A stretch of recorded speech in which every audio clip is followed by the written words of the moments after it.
От пациентки в настоящий момент прохожу обследование по подозрению на папиллярный рак щитовидной железы, было 2 узла, подозревают злокачественность в правой доле. Основной диагноз – генетический полипоз желудочно-кишечного тракта. КТ грудной клетки делала для дообследования. В выписке из больницы прилагается от июля 2022 года рентген грудной клетки. Консультативное заключение по представленным КТ-томограммам пациентки 20 лет, дата исследования 28 августа 2023 года. Область исследования – органы грудной клетки при мультиспиральной компьютерной томографии, с использованием реконструкций в сагитальной, аксиальной и фронтальных плоскостях, построением трехмерной реконструкции, органов грудной клетки легкие расправлены, пневматизация легочной ткани сохранена.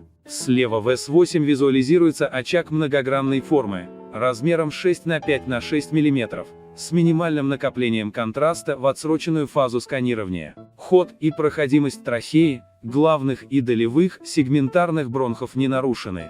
Средостение не смещено и не расширено, новообразований в нем не визуализируется. Внутригрудные лимфатические узлы не увеличены, обычной формы и структуры.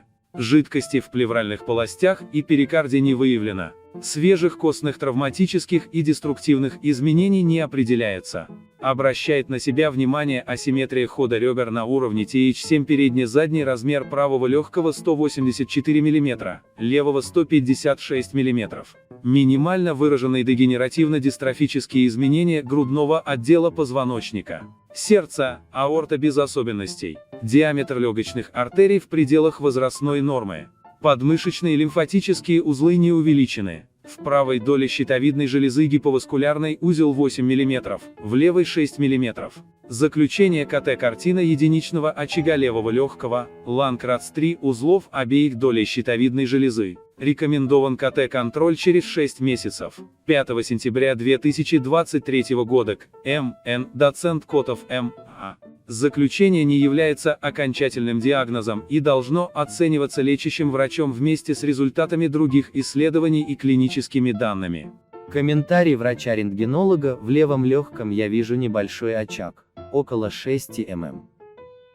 Судя по накоплению контраста, это фиброзный очаг, не представляющий опасности.